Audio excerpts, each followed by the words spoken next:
quand tu achètes un terrain, comment tu fais à développer ce terrain? Aujourd'hui, la première chose que tu dois t'assurer, c'est que ce terrain-là, il est disponible pour la construction. Donc ça veut dire que tu dois te renseigner auprès des autorités, donc en l'occurrence la commune, pour t'assurer que la zone est constructible. Ensuite, tu dois t'assurer aussi à quel point elle est constructible. Est-ce que tu peux construire? C'est une zone villa? Est-ce que c'est une zone faible, moyenne ou haute densité? C'est une zone village, etc. aussi. Très important. Et puis au moment où tu as tous les paramètres qui sont rentrés en ligne de compte, tu discutes pour te mettre d'accord sur le prix. Donc là, tu as toujours un prix au mètre carré de toutes les parcelles. Tu peux trouver un petit peu partout sur Internet ou via des estimations. Comment est-ce que tu peux estimer un terrain? Ou parfois même, nous, on le fait avec les banques. On demande à plusieurs partenaires bancaires de nous sortir dans cette zone-là quel est le prix du terrain en moyenne pour qu'on ait cette indication. Et puis, une fois que tu as cette indication-là, tu te mets d'accord sur un prix. Maintenant, tu as deux manières de faire pour acquérir un terrain. La première, tu l'achètes cash. On n'en parle pas. Au revoir, merci, c'est payé. La deuxième, tu payes avec l'aide de la banque. Là, les banques, en général, c'est souvent 50% de fonds propres qui sont demandés pour l'acquisition d'un terrain. Sauf certains cas de figure où on peut te demander que 30% pour justement un futur projet qui est sur le point de démarrer. Après, évidemment, tu dois avoir le projet qui doit être prêt et tout ce qui va avec. Mais du moment que tu as déjà l'architecte qui a déjà préparé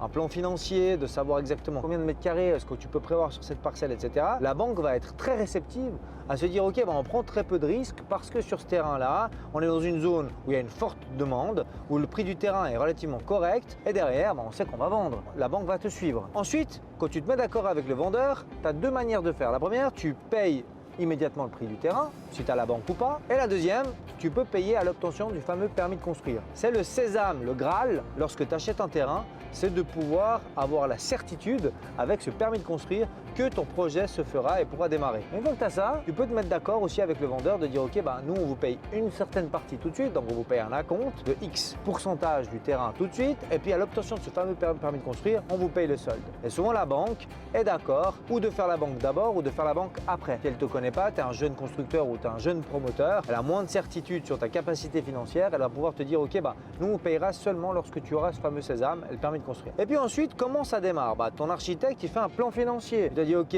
le coût de construction terrain, coût de construction maçonnerie, béton, sanitaire, chauffage, électricité, etc. Ça coûte tant. Prenons un exemple concret, tu achètes une parcelle 450 000 francs, tu construis dessus pour 2 millions de francs, donc prix global, frais, taxes, tout compris, environ 2 500 000, 2 550 000. Ce coût du terrain total, tu dis maintenant quels sont les prix à la revente. En général, dans ma région ici, on construit à environ 4 000 francs le mètre carré ou 4 500 francs le mètre carré. Tu vas pouvoir revendre ces mêmes mètres carrés à environ 5 500, 6 000. Donc tu vas faire un potentiel gain de 1000 à 1500 francs sur le mètre carré. Qu'est-ce que ça veut dire concrètement? Si tu as une parcelle de 500 mètres carrés en zone constructible et que tu peux construire dessus 500 mètres carrés habitables, ça va te permettre de pouvoir générer 500 000 francs de gains sur cette promotion-là. Aujourd'hui, si tu veux te lancer dans des projets immobiliers, il faut absolument prendre en compte pas mal de paramètres et surtout, n'oublie pas une chose, le risque est grand. Si tu payes un terrain tout de suite et que tu n'as toujours pas le permis de construire, tu as des oppositions, tu as des gens qui veulent pas forcément que tu puisses construire là, tu as le canton qui t'embête, tu as la commune qui t'embête,